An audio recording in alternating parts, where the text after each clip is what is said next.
Okay. Well, we've had our opening prayer, and I want to, of course, welcome everybody here who's come to our midweek Bible study. And I want to welcome our friends that are watching on Facebook. And some of you are just some of our friends from the Granite Bay Church and the Facebook page.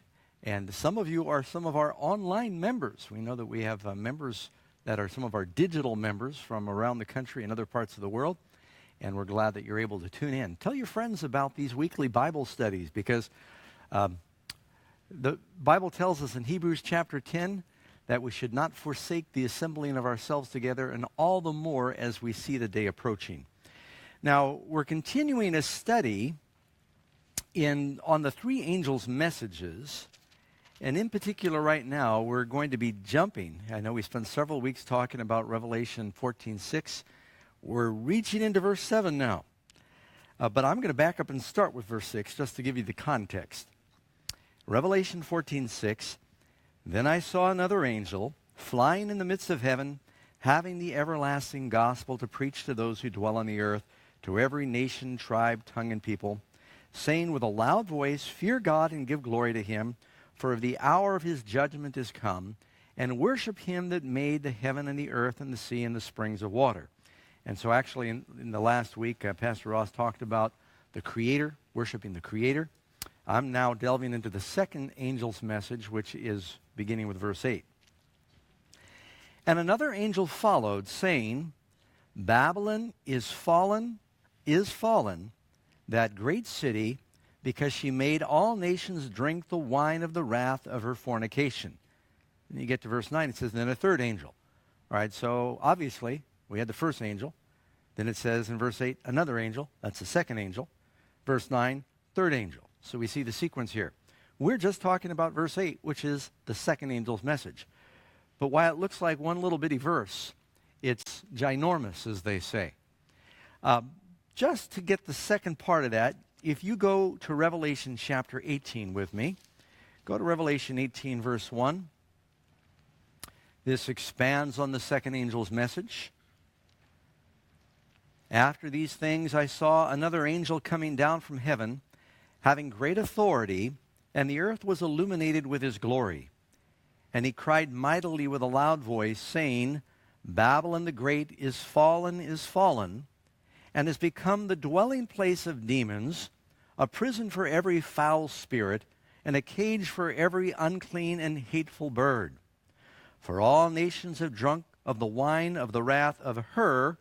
Notice that her, because that is explained earlier. Fornication. Wrath of her fornication. The kings of the earth have committed fornication with her, and the merchants of the earth have become rich through the abundance of her luxury. And I heard another voice from heaven saying, Come out of her, my people, lest you share in her sins, and lest you receive of her plagues. For her sins have reached to heaven, and God has remembered her iniquities. And it goes on, and you read all through chapter 18, and it talks about the fall of Babylon. And so much of what you read here in chapter 18 is similar, it parallels with the punishment of Babylon you read about in Jeremiah chapter 50. Remember, 404 verses in Revelation, 278 of those verses can be found almost word for word other places, mostly in the Old Testament. So we've really got to back up and get the whole picture here when it talks about Babylon is fallen. So Babylon is found all the way from Genesis to Revelation in the Bible. If you have your Bibles, you may want to join me in turn. We're going to look at this real quick because you really need to find the first reference of something. Go to Genesis chapter 11. This is something that takes place not too long after the flood, and it kind of lays the groundwork, as they say, for Babylon. Now the whole earth, Genesis 11:1, now the whole earth had one language and one speech. And everyone says, what was that language? Was it German? Was it, Spanish? Depends on who you ask. The Spanish insist it was Spanish. It's the language of Canaan. We don't know exactly what it was. We'll be speaking it again in the new earth, I suppose. And it came to pass as they journeyed from the east, just talking about after the flood, they began to populate. Keep in mind, Noah lived 300 years after the flood. Shem lived 500 years after the flood. Shem's life actually overlapped the life of Abraham by over 100 years. Back when you lived that long, and assuming people were healthy and fertile for 30% of their lives, there was a lot of multiplying happening. Not only did God tell Adam and Eve, be fruitful and multiply, he told Noah and their descendants, be fruitful and multiply after the flood. And as they began to multiply, you do the math, and there could have been, hundreds of thousands of people at this point. And they migrated down to the plain of Mesopotamia. The soil was rich at that point and very fertile. And with a little bit of farming effort, you could feed vast quantities of people, and you actually had extra time. You notice in the places of the world where they build these great monuments, they also had an abundance of food. Egypt was a breadbasket because of the Nile Delta there.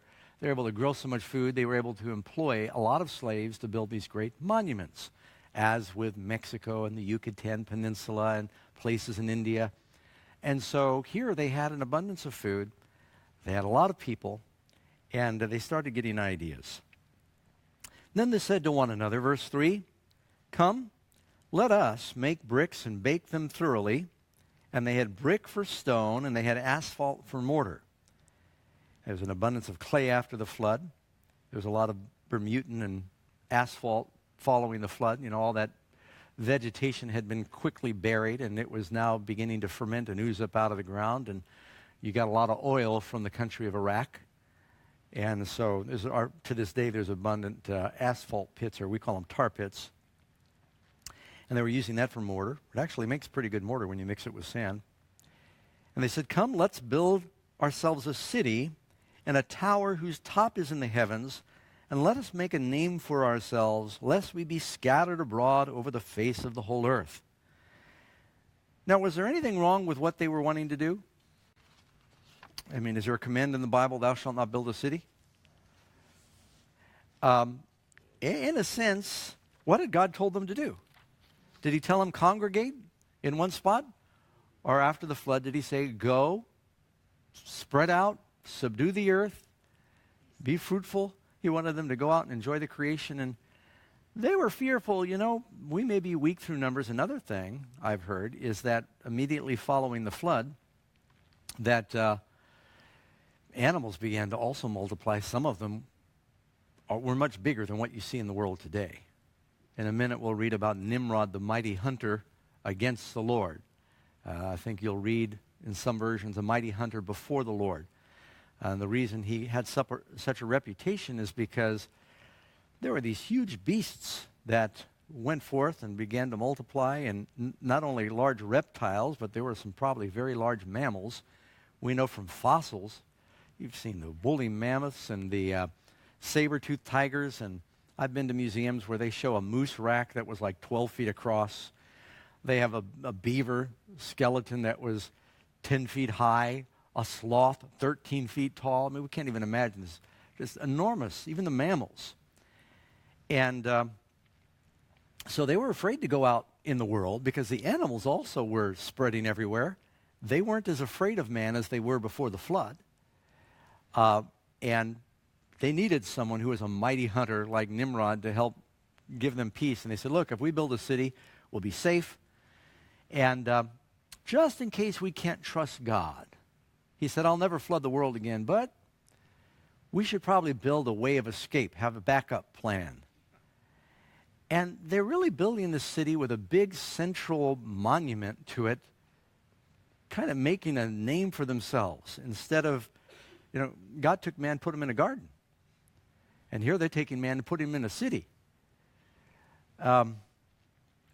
Cities are often concentrations of problems because cities are full of people, and people unconverted are sinners. So if you've got a concentration of sinners, you're going to have a concentration of problems in your bigger cities. And is that usually true? Only exception will be the New Jerusalem, where everyone's converted. So it seems like the tower is a monument to human pride. They said, let us make a name for ourselves. The Bible says they should say, hallowed be thy name. They're going to save themselves. It's a monument to salvation by works. Now, this is very important because Babylon then becomes synonymous with man-made religion from Genesis 11 on. So it's very important you catch this right here out of the gate. By the way, the word Babel means gate of heaven or gate of God. Later, the word Babel also came to mean muttering or babbling, which is where you get the word baby, because babies start out babbling. But originally the name, as far as they can tell, it talked about the gate to heaven or gate to God. And so they used to bring their offerings to the gate of Eden. But now they said, we're going to worship on this man-made temple, this tower we're making to save ourselves. It's a monument to man's defiance. God said, be fruitful, multiply, and fill the earth. They said, no, we're going to congregate in one spot. We're going to centralize power among men. And they were to spread out and worship God. It was a monument to human achievement. You know, we're going to make this big tower. And they thought it would be dazzling to the beholders and bring glory to the builders. Biggest building in the world today is in Dubai. Karen and I are going to be in Dubai in a couple months, next month. And that's not our destination, but we're going to preach there once. We're going to India. And I've been there before, and the tallest building in the world now is the Burj Khalifa. It's amazing because you start driving up to Dubai from the airport, and you can see 50 miles away, you can see this building rising up. And it's twice the size of all the other skyscrapers. It's frightening. Well, right now in Saudi Arabia, they've already begun construction on a building that is going to, and the Burj Khalifa is over 2,000 feet. They're building a building called the Jeddah Tower in Saudi Arabia that is going to be over 1,000 feet higher, 3,200 feet. And you can go online and see they've got, the first 1,000 feet built. And this thing's kind of stalled with some corruption, but I'm pretty sure they're going to finish it. It's interesting, men are trying to build higher and higher right now. A little amazing fact, when they built the Empire State Building, when I grew up, that was the tallest building because I was living in New York before they had the World Trade Centers. And King Kong was my hero. So I was very close to the Empire State Building. Karen and I, during Net 99, we stayed in an apartment, and it just happened we were on the 7th floor of this apartment building, and there was a glass skylight, and we looked up at the Empire State Building every night when we went to sleep. But it's interesting, the Empire State Building, they broke records that have never been passed when it came to construction speed, even with their primitive technology back then. At one point, they were building 14 stories in less than a week. Try to do that today. And I think the whole building, from the time they began construction, I think they built it in less than a year. It was pretty fascinating what they were able to do with that. But man just keeps building towers higher and higher. Makes you think about the Tower of Babel. So it was a monument to human achievement.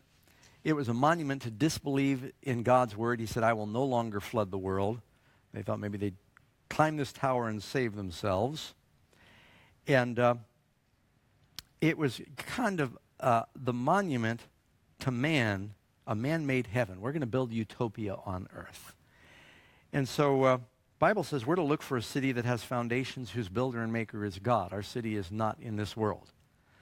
Moses turned his back on Egypt, looking for a better city. Abraham, he was looking for a better inheritance. So Babylon sort of becomes man saving himself, man-made religion, and you see that beginning very early in the Bible. All right, now when we're trying to find out, it says, Babylon has fallen, come out over my people. God confounded the languages of Babel. Matter of fact, let's go back to Genesis 11. You maybe never left it, but you never left it. Good for you. So they said, let's build the city. Verse 5. But the Lord came down to see the city and the tower that the sons of men had built. Now, is that because God is saying, I wonder what's going on down there? Or did he know? You know, God said, I've come down, when it came to Sodom, I've come down to see if the cry of it that's come up to us is as bad as they say.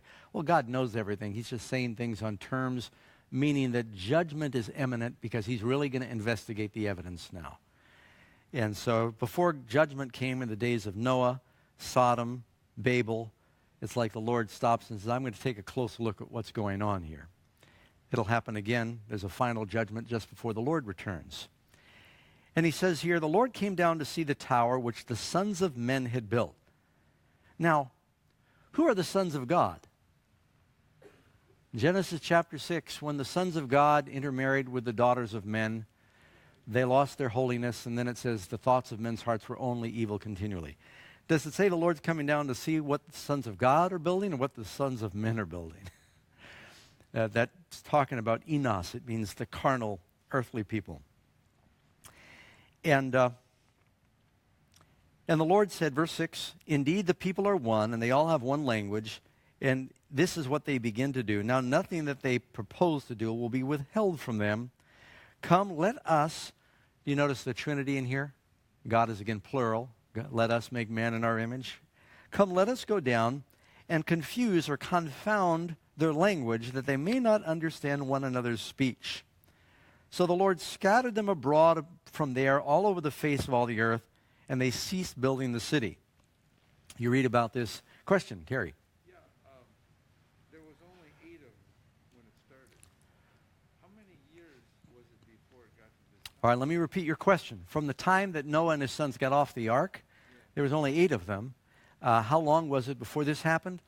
I'm guessing that a couple of 100 years went by, just based upon that. And keep in mind, Noah, Shem, there were still some godly people that probably protested against their building the tower, but they were overruled. And like I said, you hear about Nimrod, the mighty hunter, and the beginning of his city was Babel. You can read in verse 8, chapter 10 of Genesis, verse 8.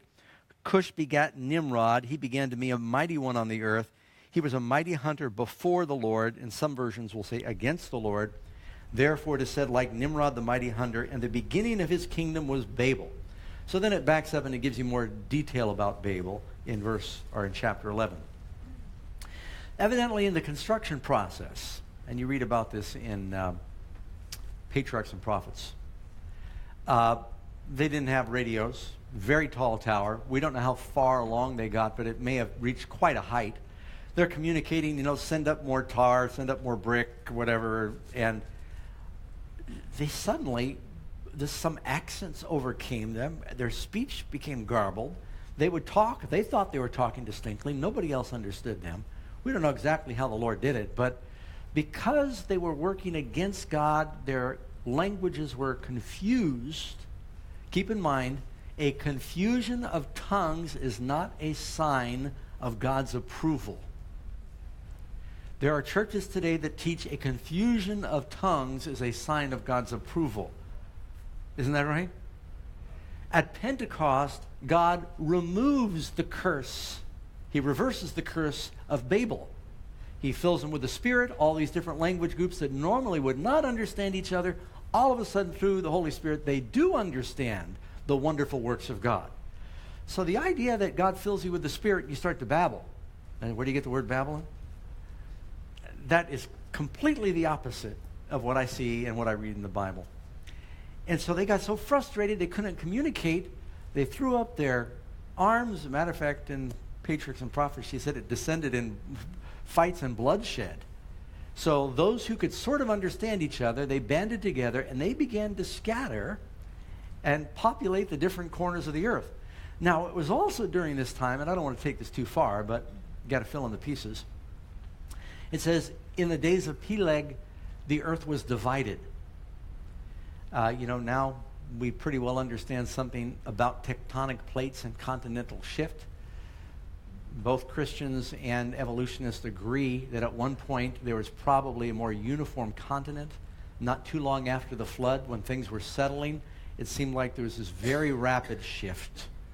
And the earth masses were moving, and there may have been a lot of earthquakes, and we know there's a ring of volcanoes around the Pacific, and a lot of seismic activity, and the earth was probably thrown off its axis after the flood, and there were, what do you call it, the Great Freeze. The Ice Age. Yeah. Yeah, it's terrible when you get older and can't think of those words. But I had a brain freeze right there. Anyway, and so there's a lot of things happening at this time, but they were scattering. I mean, we know now from DNA studies that the Native Americans, their blood goes back to the people of Mongolia. It's very similar. And they came across, they were right, they came across probably the Bering Strait. You could walk across it back then. And you could probably walk from parts of Polynesia into Australia. And so the whole earth changed in a couple hundred years. There was radical changes. So all this is going on. And then Babylon, a few people probably hung around. They began to inhabit Mesopotamia. You don't hear a lot about Babylon. It sort of became a center of learning. The tower just sat in disrepair. A couple of kings came along to repair it. Now you can read in the writings of the historian Strabo and Herodotus that the Tower of Babel had been repaired by King Nebuchadnezzar and maybe his father before him. And they describe it as just a magnificent. They didn't build it according to the original design, but they had restored it. And they said that there were 8 big squares, something like a Central American or one of the Mexican or Aztec ziggurats that has step pyramid, like King Xosier's step pyramid. You've probably seen that one in Egypt. It's one different from the smooth-sided pyramids. And it says there were 8 layers, except there was a spiral that went around where you could actually ride wagons all the way to the top of this thing. And there was an altar at the top. It was a place of worship.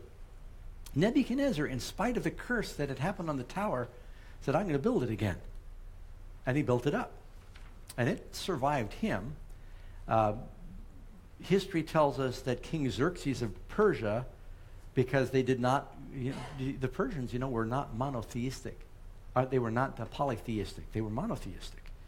And when they overcame the Babylonians, they returned to the worship of one god. They tore down this big monument to one of the many gods of Babylon. And he told them all, take the stones, use the stones for your own buildings, and they pulled it all apart. When Alexander the Great came along, he still saw some of the ruins of the original Tower of Babel. He wanted to build it back up again. And, he died in Babylon not long after that. He drank himself to death and died with a fever. So that's just a quick overview of what was happening with the tower. But Nebuchadnezzar, because of the unfaithfulness of God's people, the Babylonians came and conquered Israel. I mean, they didn't do it in a small way. Babylon conquered Jerusalem. Now, you see this tension happening between God's people. God says, go spread. Abraham leaves Mesopotamia. He goes and does what God says. The other ones congregate and they build and they go into worshiping many gods. You see where Nebuchadnezzar, he's got Babylon, and he comes and he destroys the temple of God in Jerusalem. And then you get to Revelation, you got the New Jerusalem, and you got spiritual Babylon. So you got these 2 opposing cities, these 2 opposing worships that happen. So Nebuchadnezzar, because of the unfaithfulness of God's people back in the days of Jeremiah, his protection, God's protection was withdrawn. Nebuchadnezzar destroys the temple, burns the temple, takes the holy things away, brings them, puts it in the temple of his gods. Remember what happened at Belshazzar's feast in Babylon? And carries away captives like Daniel and his friends and thousands of others. But then after 70 years in Babylon, this is all very important. Understand Revelation. God says, look, I'm going to destroy Babylon because of her sins. And I want my people to go out of Babylon, go back to the promised land. And so when you read in Revelation, Babylon is fallen. Why does it say fallen, fallen? Babylon falls back in the time of Nebuchadnezzar, or his son. Babylon falls again spiritually in the near future. Or actually, Babylon fell spiritually a while ago. But God is calling his people out of Babylon. Problem was, if you went and you're going to stay somewhere for a year, how much would you pack? All right, now you're being told you're going to go and stay somewhere for 70 years. How much do you pack? Everything. How comfortable do you get in that place? Do you learn the language? Do you make friends? Do you adopt the customs? God told the children of Israel through Jeremiah, you will be in Babylon 70 years. Well, they got so comfortable in Babylon that near the end of Daniel's life, when Babylon fell, you remember handwriting on the wall? God told his people during the time of Ezra and Nehemiah, come out of Babylon, come back to the promised land. They're going, well, that was a wonderful teaching that we'd someday go back to Israel, but there's nothing back there now. The walls are broken down, the city's broken down, and there were just a few patriots that said, we're going to go rebuild the Holy Land. We're going to be part of God's plan to build up the foundation of many generations. And they went back. And they struggled. You read Nehemiah. They had their enemies all around them trying to stop rebuilding the city. And so most of the people had gotten so comfortable in Babylon. How was Esther chosen as a queen of Persia? Because Mordecai did not go back to the promised land. He, with Esther and many others, stayed. You remember the king of Persia? He made a law that all the Jews in Persia would be killed. What were they still doing in Persia? They had been told by Cyrus, you can go back to the promised land. They said, no, we like it here. So when God says, Babylon has fallen, come out of her, my people, that you do not receive of her plagues or partake of her sins, the Jews understand an Old Testament scenario there. Now I'm going to make it even more complicated. Later you're going to read about the 7 plagues. Who knows what the 6th plague is? The Euphrates River is dried up to make way for the kings of the east. When Babylon fell, under the leadership of Cyrus, the Persian general, he later became the king, how did Babylon fall? He diverted the Euphrates River into a dry lake bed where it ran under the walls of Babylon. The Babylonians hadn't guarded it. They thought it was an impenetrable barrier. He and his army went tromping up the muddy banks one night, found the inner gates left open. They went in and quickly took the city and killed the king in one night. So knowing the story of what happened in Old Babylon helps you understand what Revelation is talking about. The Jews this was part of their history. They all knew that. So, what is Babylon? Go to Revelation chapter 17, please.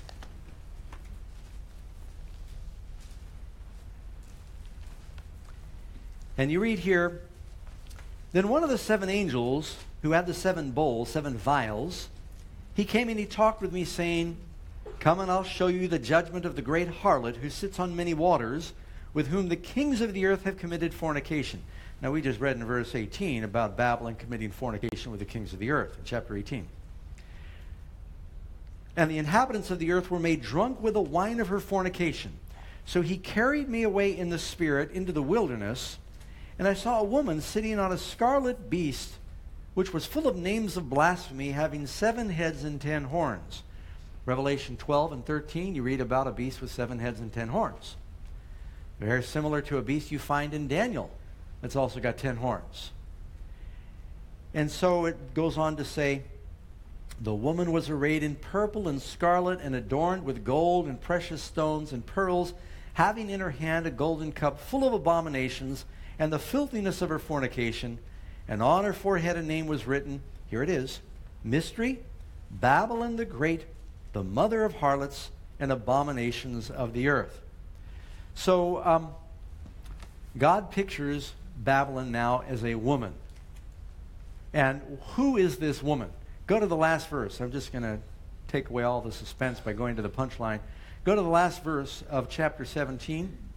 And the woman who you saw is that great city that reigns over the kings of the earth. Revelation 17, verse 18.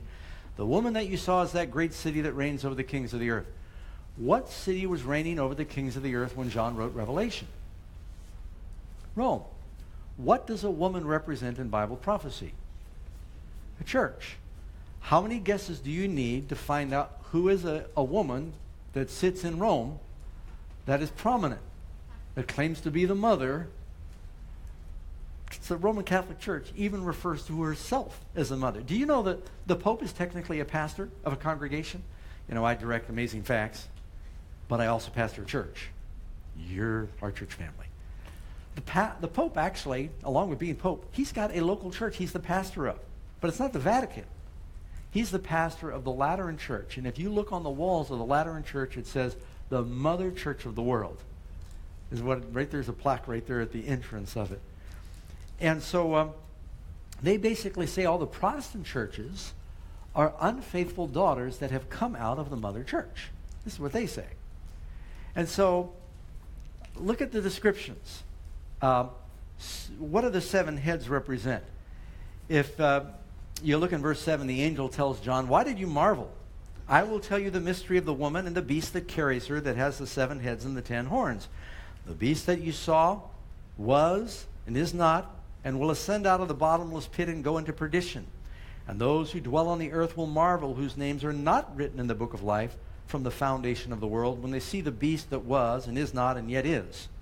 Here is the mind that has wisdom.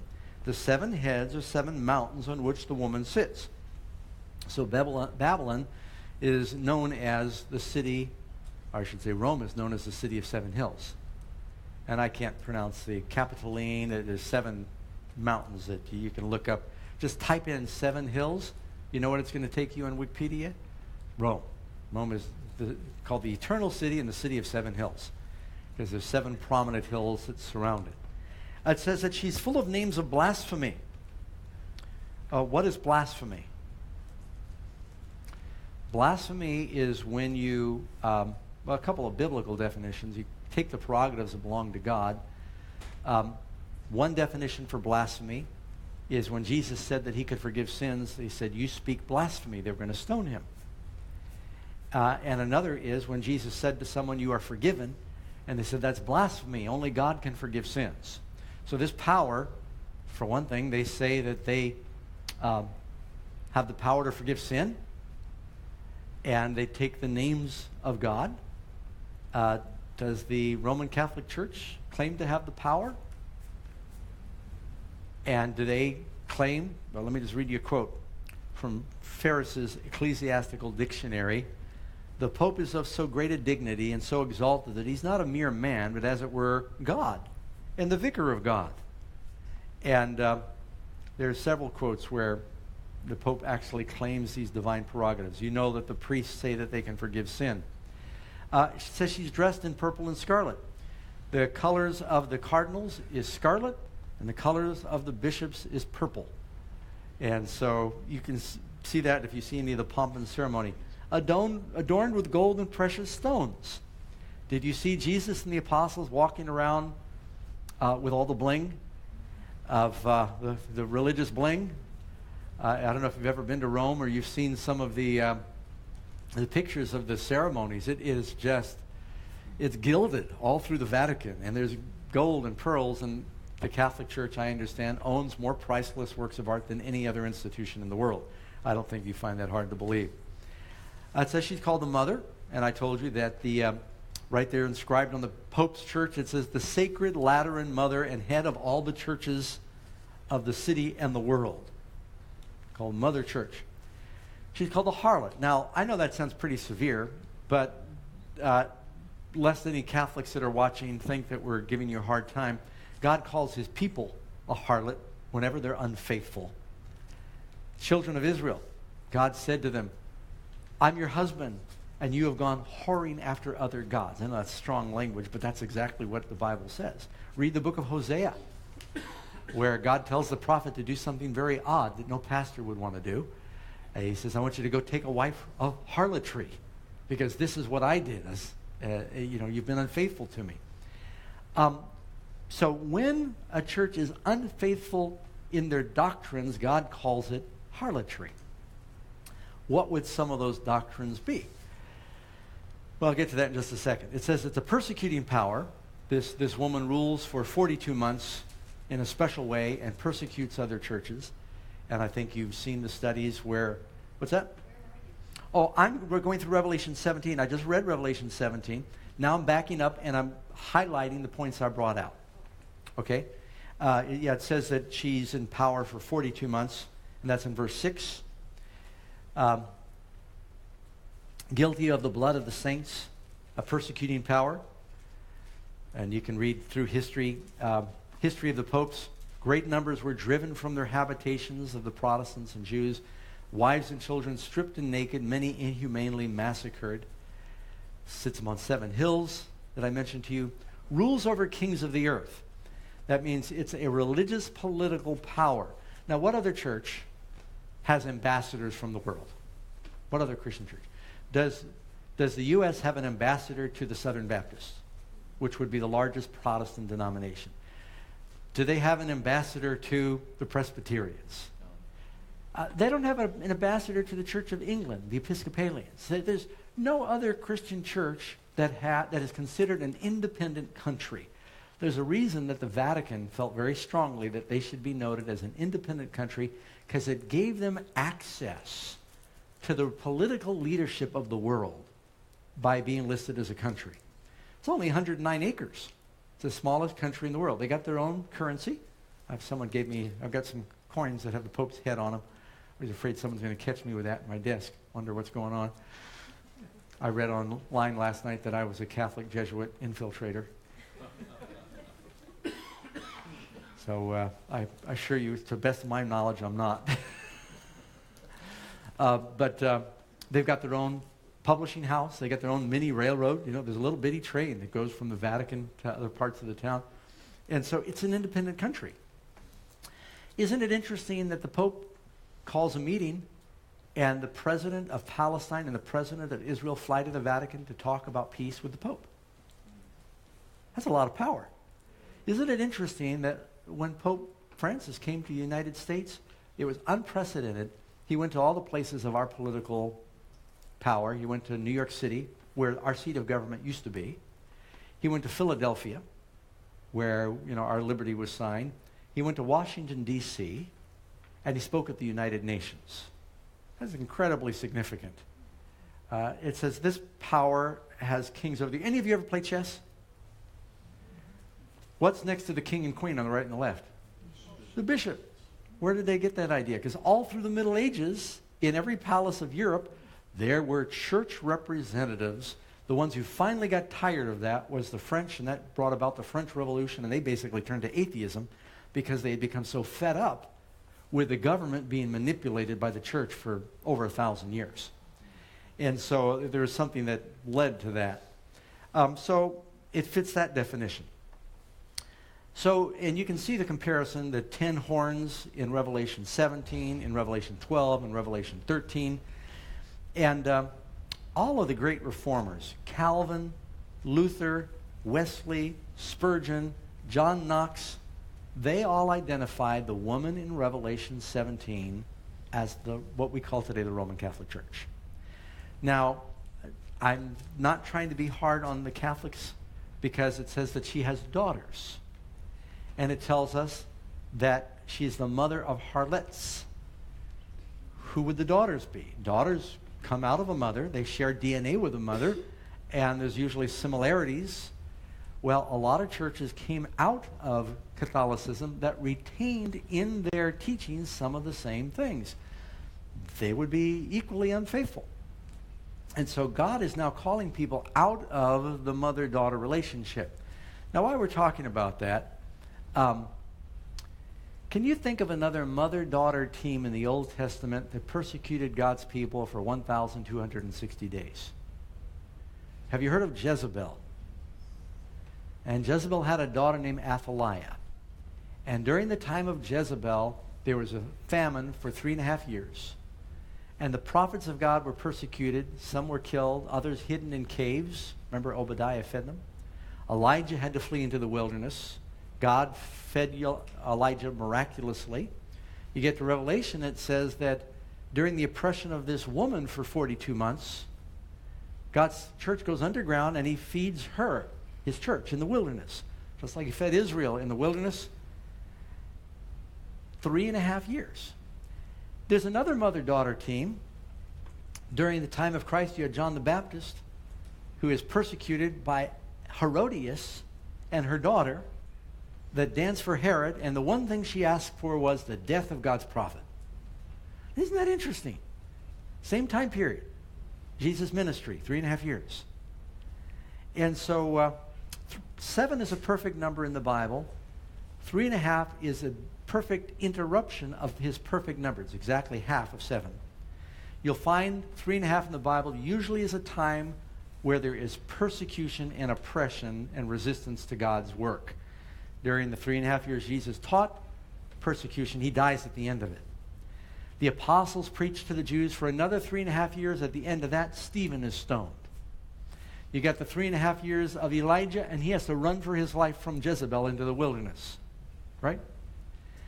And so now you've got 3.5 prophetic years, 1,260 days in 3.5 Jewish years. From 538 to 1798, God's church has to flee into the wilderness. They go underground. They're oppressed. They're persecuted. Millions are slain. So history is repeating itself. But it says that beast that was and is not and yet is, it gets a deadly wound, but it comes back. I think we're at that point now where all the world is wondering after the beast. So the message, Babylon. Who is Babylon? Babylon represents fallen Christendom with its head in Rome and her daughters. Is fallen, come out of her. So, can you tell I'm racing?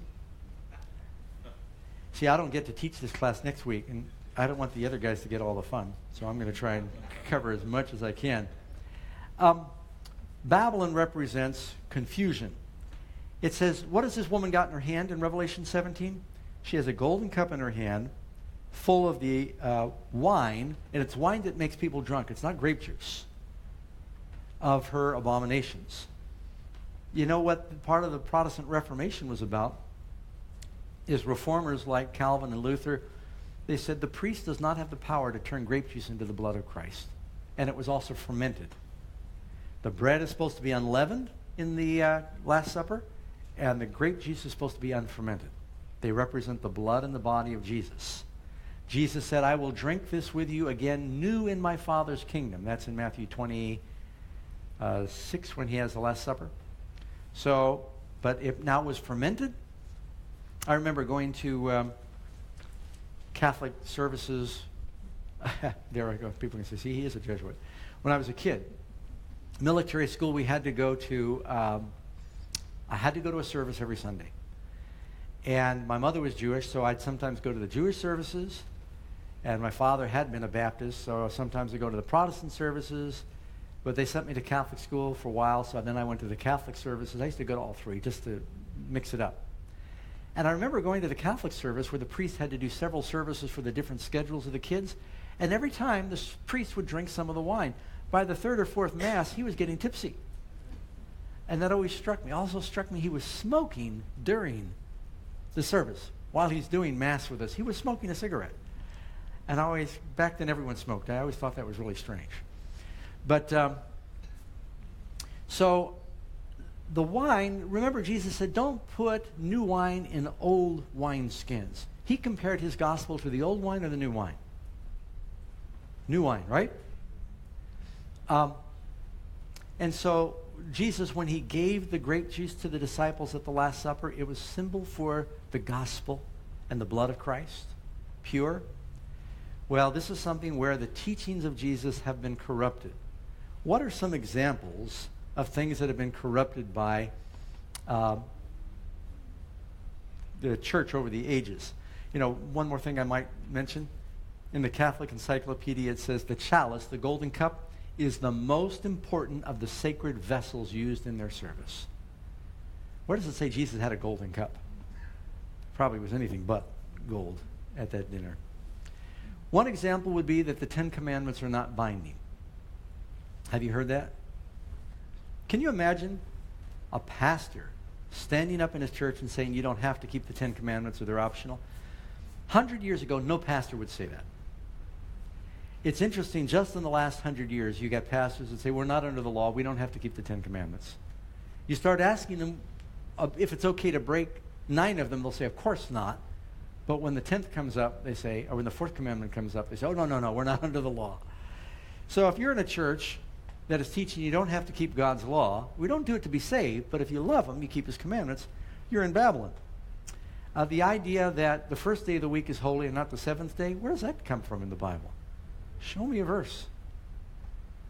That's one of the, and by the way, Sunday, where does Sunday get its name? From sun worship. And what was the central worship in Babylon and Egypt? It was sun worship.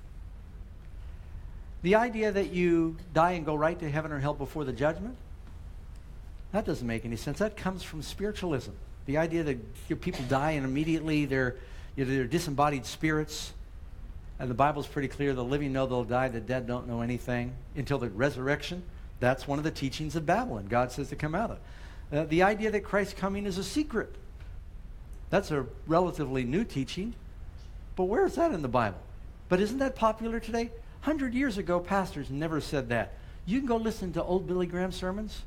I just watched an old black and white Billy Graham sermon. He preaches the second coming as a visible, literal event. The idea that it was a secret sort of began to creep in after Hal Lindsey and the Schofield Bible became popular. Yeah, David. Yeah, the idea that you get grace through partaking in the sacraments. Yeah, that's another example of a doctrine that has corrupted things. The immortality of the soul. Where in the Bible does it say you have an immortal soul? Show me a verse. Yeah, well, Genesis, the devil said, you will not surely die. Yeah, God said, you will die. The devil said, you won't die.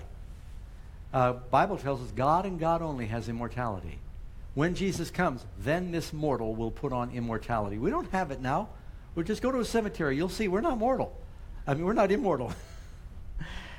So the immortality of the soul is something that is a teaching of Babylon. The idea that God is going to torture people through endless ages for the sins of one lifetime. Think about how horrific that is. Can you imagine burning for 10 years? Can you imagine burning for 10 minutes? Don't imagine it. It's a horrific thought. Yeah, and then that's another one. The idea of baptism by sprinkling. Where's that in the Bible? That developed actually. All the Roman Catholics baptized by immersion until about 500 AD. That happened more slowly than some other things. You can go to the Tower of Pisa. I've been there in Italy. And across the courtyard from the Tower of Pisa is a big church built around a baptistry in Pisa. And they used to baptize by immersion. And so that's just one of the many things that came in. Confessing your sins to a priest. The Bible says confess your faults to one another and pray for one another, but nowhere does it say that you have the power to forgive, that one mortal holds the power to forgive. It says God and God only can forgive sins. So this is just a small sample of some of the wine of Babylon. And so when God says Babylon is fallen, can you see all these false teachings have come in? Now, we learned a few weeks ago when we talked about what happened with the last phase of the church in Laodicea and the beginning of the time of judgment. God began cleansing his church on earth from the false teachings of Babylon. Remember, we read in Daniel 8, the truth was cast to the ground. It wasn't just one truth. It means a whole bunch of truth was cast to the ground. And so this is just an example of some of these things. And then, what's another characteristic of Babylon? A confusion of tongues. Show me where in the Bible you have Jesus babbling in prayer or the apostles babbling in prayer. They accused them of that, and Peter said, we are not drunk, as you suppose. It's only the 9th hour, or 9 o'clock in the morning, is what he said. And every man heard them speak in their own language. The idea that being filled with the Spirit means you start to mutter and babble. And I don't want to be unkind because I used to go to that church before I ever visited an Adventist church. But I could never find it in the Bible. I used to argue with all my charismatic friends. I said, show me that. I don't see anybody praying in tongues anywhere in the Bible. They said, when Jesus was on the cross and he said, Eloi, Eloi, lama sabachthani, he was speaking in tongues. I said, no, that's not what it says. He spoke in the same language he spoke every day. They said they misunderstood him because in Aramaic it sounds like this. That's all they were saying. But that was the best answer they could give me. There's no example of anyone praying in tongues in the Bible. Yeah. Only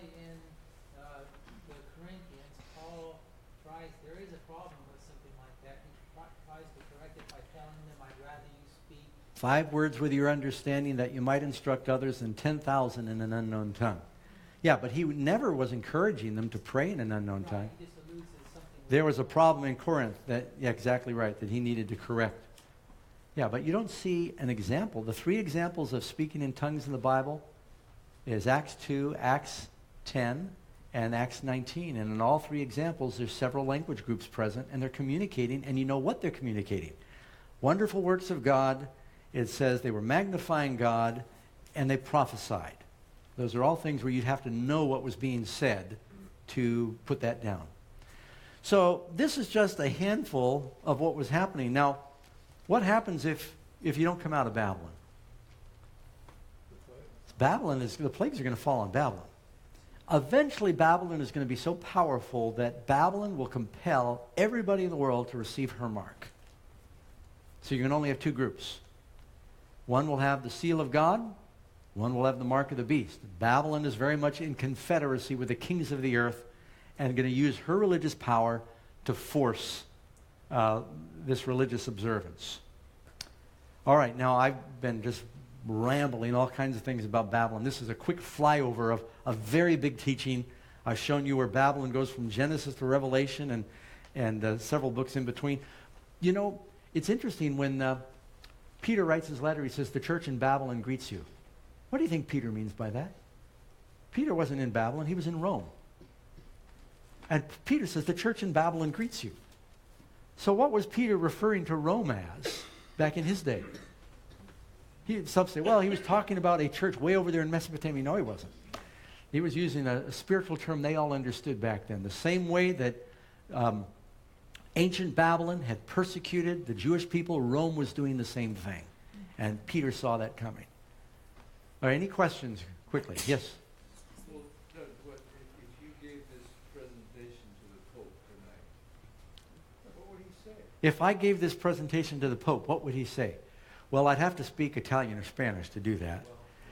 But, you know, I've had a little fantasy before.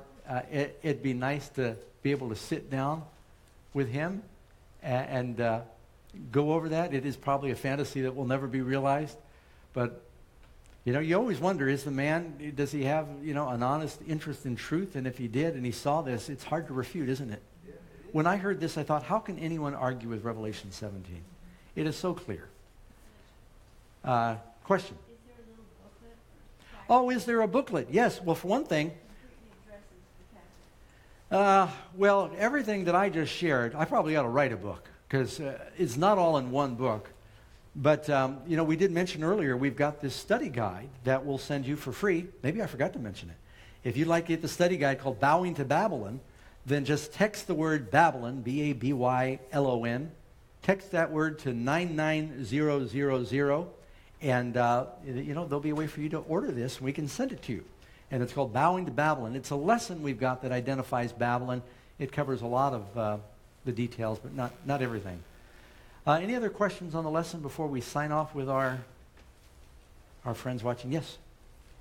Speaking in tongues, was that Acts 2, 10, and 19? Speaking in tongues, you'll find in Acts chapter 2, 10 is Cornelius, and Acts 19, there's 12 Ephesian believers. Yes, those are the only 3 examples of it actually happening. Jesus refers to it in Mark 16. He says, you will speak with other tongues. But they're not doing it at that point. All right, well, thank you very much for coming. I hope we all learned something. There's still a lot left. Maybe some of my associates will be able to pick up the pieces I'm sure I left lying around. And I want to say goodnight, and thank you very much for our friends that are joining us on Facebook.